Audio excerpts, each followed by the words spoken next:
You ever have one of those moments you're lying on your bed or sitting on the couch and you've just run out of road? You've checked all the socials, you've watched the videos, you've read the comments arguing about the best way to load a dishwasher, and a weird, itchy feeling starts to creep in. It's not tiredness, it's not sadness, it's this low-grade mental static. That, my friend, is the signal you are officially bored. And what's our immediate gut reaction to boredom? We swat it away like an annoying fly. We reach for the phone, the remote, the snack cupboard, anything to fill that quiet space. It's like our brain sees boredom as a terrifying void that must be plugged at all costs, usually with a giant digital cork of cat videos and memes. But what if I told you that this void isn't empty at all? What if it's not a pit, but a doorway? Today, we're not going to fight boredom. We're going to do something truly radical. We're going to invite it in for a cup of tea and see what happens when you choose boredom over distraction. Okay, let's be clear. I'm not talking about the soul-crushing boredom of watching paint dry or listening to your uncle talk about his fantasy football league for an hour. I'm talking about intentional boredom. It's the difference between being stuck in a waiting room and choosing to sit on a park bench without your phone. Think of your mind like a snow globe that's been shaken nonstop. You're in a constant blizzard of notifications, updates, and just one more episode. It's exciting, but after a while, you can't see a thing in there. Everything is a blur. Now, what happens when you put that snow globe down? The snow settles, the water clears, and suddenly you can see the little plastic penguin inside perfectly. Choosing boredom is simply putting down the snow globe. It's allowing the mental clutter to settle so you can see what's actually in there. Let's get practical. What does this look like in real life?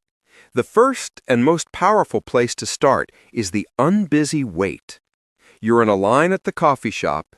The old brain panic starts. Quick, phone out, scroll, look busy and important. Instead, you just stand there. You look at the people. You notice the pattern on the floor. You listen to the coffee machine hiss. For a second, your brain will throw a tantrum. Hey, we're bored! This is unacceptable! But if you wait it out, something magical happens. The tantrum stops, and an idea might pop up. A solution to a problem you've been stuck on. A memory of a friend you should call. A genuinely funny observation about the world.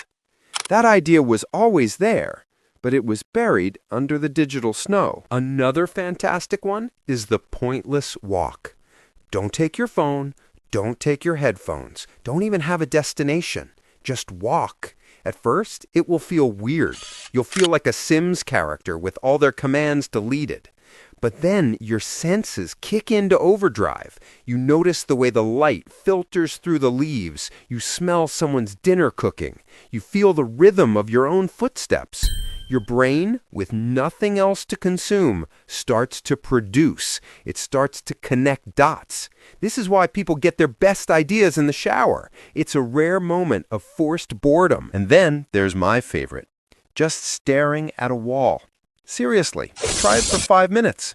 Sit in a chair and literally look at a wall. Your mind is going to go absolutely bonkers. It will be like, a wall? That's it? Okay, fine. Remember that awkward thing you did in 7th grade? Let's relive that in high definition. It's uncomfortable, but if you push through, you'll find a new level of calm on the other side. It's like a mental reset button.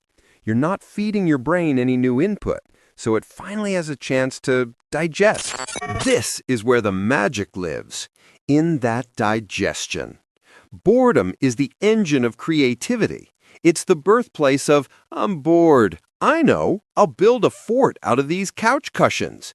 It's the catalyst for, I wonder what would happen if I tried to bake my own bread. When you stop consuming, you start creating. It's a fundamental law of the universe. Think of distraction as fast food for your brain. It's tasty, it's easy, and it fills you up in the moment, but it doesn't provide any real nourishment.